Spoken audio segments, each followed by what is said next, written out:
YouTube's new update favors business owners. And if you act on what I'm about to show you right now, you're going to be able to turn your YouTube channel into a consistent source of leads in the next 30 days. And what I've been seeing recently is most business owners only care about a few metrics. They only care about views, their click-through rate, or their video retention. But there's actually a study that recently dropped by 1 of 10 that reveals the most important metrics that the YouTube algorithm favors in 2026 for education channels. And that's exactly what I'm about to go over in this video right now. And based off of this 1 of 10 study, we've been able to optimize my client's channel for these metrics that's led him to getting over $50,000 every single month completely organically from YouTube, which has helped him get over 67,000 subscribers on his main channel, which has led to him making over $500,000 from YouTube organically. So let's get right into it. You see, most business owners think YouTube is a views game. They think that if they just get more clicks, more eyeballs, more subscribers, that leads will automatically follow. But in 2026, that is not how YouTube decides who to promote. YouTube has actually made a huge shift recently in how they rank and distribute content on their platform. Now, YouTube has always cared about watch time, making sure that viewers are actually watching the content through and there's not just them watching for 2 seconds and clicking off. But now YouTube has actually shifted towards prioritizing session time. And session time is completely different than watch time. So watch time is pretty much just how long someone actually watches your video, whereas session time is how long someone stays on YouTube after watching your video. Now, the reason this is so important is because YouTube is a business. The way YouTube generates money is by people watching their ads. So the longer that someone actually stays on YouTube, the more ads they're going to see. The more ads they see, the more money YouTube makes, which is why YouTube shifted to rewarding creators who keep people on the platform, not just on their videos, because essentially it just makes them more money. Now, this is what it means for your channel. So you have 2 types of videos. We have video A, which is 5 minutes of watch time, and that leads to 30 minutes of browsing on the channel. And then we have the second video, video B, which is 10 minutes of watch time, but the person leaves the platform after watching the video. In this example, video A is much better than video B, because as you can see here, we have 35 minutes of viewing and browsing on your content, whereas on video B, we only have 10 minutes. So we have 3 times the amount of browsing from this type of video, which means YouTube is going to favor your content more and you'll actually be able to reach your ICP. It'll increase your conversions from YouTube because you're building more trust, because more people are seeing your content repeatedly. And that leads to a higher closing rate because people have already gotten to know you, like you, trust you, and believe that your solution is their solution. And the business owners that understand this shift are the ones that are quietly generating 20, 30, 40 leads a month from YouTube, while the ones that are posting random 5-minute videos wonder why nothing's working and they're not getting any leads or clients from their channel. And an example of this is someone like Nick Setting. He only has 19,000 subscribers and he gets on average like 5,000 to 8,000 views per video, but he's able to consistently generate hundreds of thousands of dollars from YouTube because he knows how YouTube works and he positions his content in a way where the algorithm favors it. So now you know YouTube is actively pushing content that increases overall session time. And this is a huge fundamental shift in how the algorithm works. And 1 of 10 recently did a study that shows exactly how to make videos in the education niche that are optimized to increase session time, which leads to more sales organically. Now, if you don't know what 1 of 10 is, it's pretty much an AI software that helps you with YouTube. And their study analyzed over 300,000 viral YouTube videos from 2025, accounting for over 62 billion views across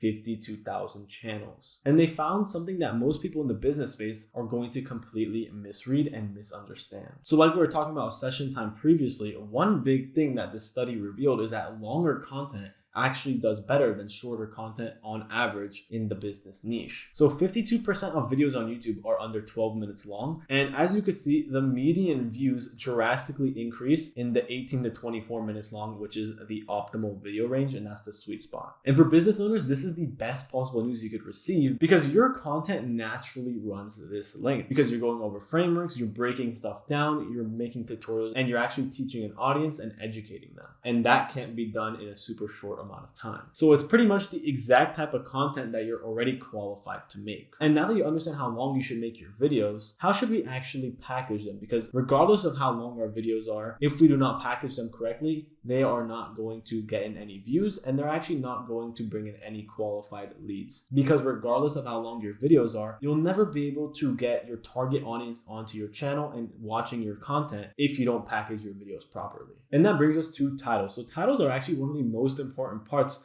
of your videos packaging that most business owners sleep on. They think the thumbnail is so important, but the title is actually equally as important. And doing titles wrong is the difference between making videos that actually attracts your target audience and gets you sales, or getting stuck with no quality viewers and no leads from your content. So 1 of 10 also did a study on titles and title word count. So they found out that shorter titles often perform better on average. So as you can see, 5 words in the thumbnail actually got the most amount of views. And there was a huge drop off once titles included 9 words or more. And titles with 30 or fewer characters actually received nearly 60% more views than titles with 70 characters or more. And that is a huge decrease in views and overall performance. So that's why you want to make sure you're having 30 or fewer characters in your thumbnails ideally. Now the science and the whole reason behind all of this is because shorter titles actually reduce cognitive load on viewers. Now, I'm sure you could imagine yourself, whenever you're scrolling on YouTube, the videos that you tend to click on are ones where you understand exactly what the video is about in like 1 second. You do not want to have to think and have to read stuff or try to figure out what the video is going to give you. You want that to be conveyed to you in literally 1 second. And another big reason is because titles that are longer and have more characters often get cut off on YouTube. So here's an example of a thumbnail that is cut off, where as you can see, the thumbnail doesn't finish and you can't tell what the rest of it says, right? So you need to actually click on the video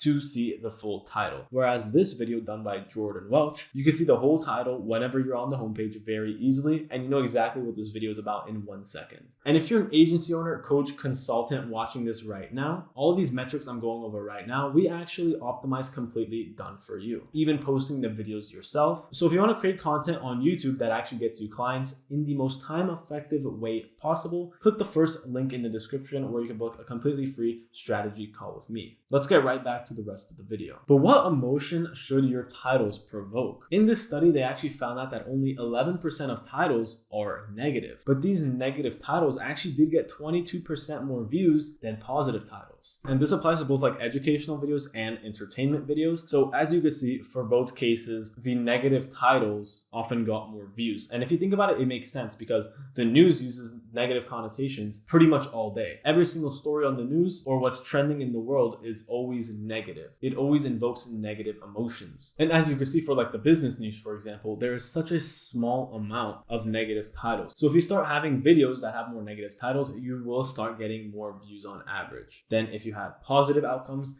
and positive emotions evoked in the title. And implementing all this will attract your target audience, and your viewer quality will be actual qualified leads because you are pretty much scientifically creating videos that human nature wants to consume. And that's going to help you reach a larger audience in your market, and it's going to help your videos be a magnet for those people. But titles are only 50% of packaging when it comes to YouTube, which brings us to thumbnails. Now, most business owners actually use thumbnails that include their headshots in them. So 1 of 10 ran a study, should your thumbnails include your face? And 76% of the videos tested actually did have headshots in the thumbnail itself, and only 24% of them had no face. And what they found out is having multiple faces in your thumbnails actually performs the best. And as you can see, having more than one face actually did slightly outperform having one face or no face. But what if you are a small channel? Adding a face to your thumbnails only helps channels that have over 200,000 subscribers based off the study. So as you can see, as the amount of subscribers raises, that's where having faces in the thumbnail actually helps. Now, the reason for this is really simple. If you have a small channel, not that many people know who you are. So including your face is not going to give more people a reason to click on the video because they don't know you, right? Whereas if you have millions of subscribers, a lot of people know your face and they are far more intrigued to actually click on the video because they know that you're going to be in it. And they actually found that in the business niche, thumbnails with headshots in it perform 21% worse than thumbnails with no headshots. Now in thumbnails, most business owners have headshots, but a lot of them also use a lot of text in their thumbnails. But if you don't implement text into the correct way in your thumbnails, you'll actually hurt the performance of your videos. That's going to lead to less sales and less people getting to see your content and actually get value from it. So as you can see, 84% of video thumbnails have text, but they found that thumbnails with text actually receive 19% fewer median views on average. So what separates text that's done well and text that actually hurts performance is all about image to text ratio. So as you can see, this thumbnail has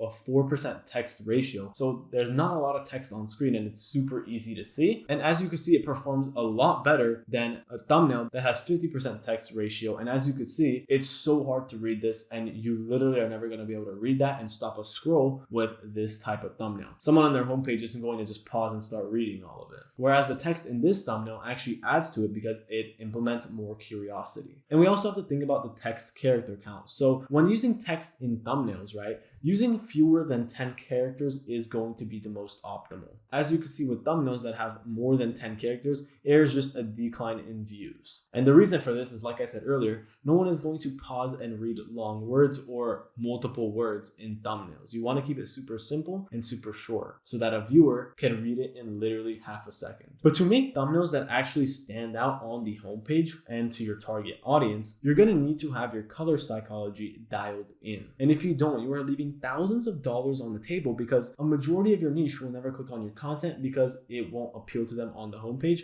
and it won't stand out amongst the other videos. So after analyzing all these videos, the most engaging dominant color in thumbnails was cyan, green, and orange. So thumbnails that included these colors often perform better than any other color on the color wheel. And the reason for this is because cyan and orange are actually complementary colors. So they're complete opposites on the color wheel, which makes it stand out if both of those colors are in the thumbnail, for example, because they are two completely opposite colors. But how bright should your thumbnails actually be? It's been found that brighter thumbnails tend to perform better on average. So as you can see, the more bright your thumbnail gets, it actually tends to get more views, but you have to be careful because after the score of 110 image brightness, then there becomes a decline in views because your thumbnail is too bright. And these are two examples of thumbnails that follow the exact same principles I just went over. So as you can see, we have complementary colors with the orange and the blue background, and same here with the blue background and the highlighted yellow text. And these thumbnails are bright enough where they're pop, but they're not too bright where they are unattractive to people scrolling on the homepage. And because of these two thumbnails, people on the homepage stopped the scroll, clicked on the video, and got to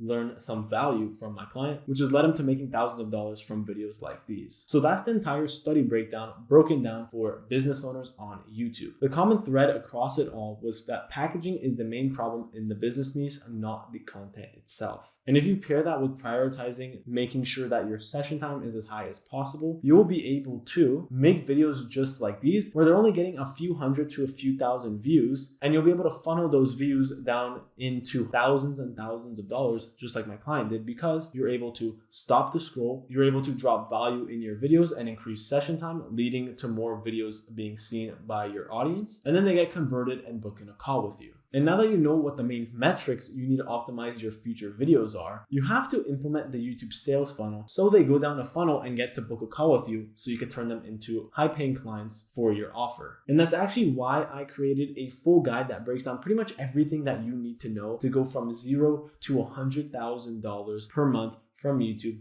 completely organically. So I'm going to pop that video on screen right here. And by the end of watching it, you'll know exactly what you need to do to turn your YouTube channel into a consistent source of leads for your business.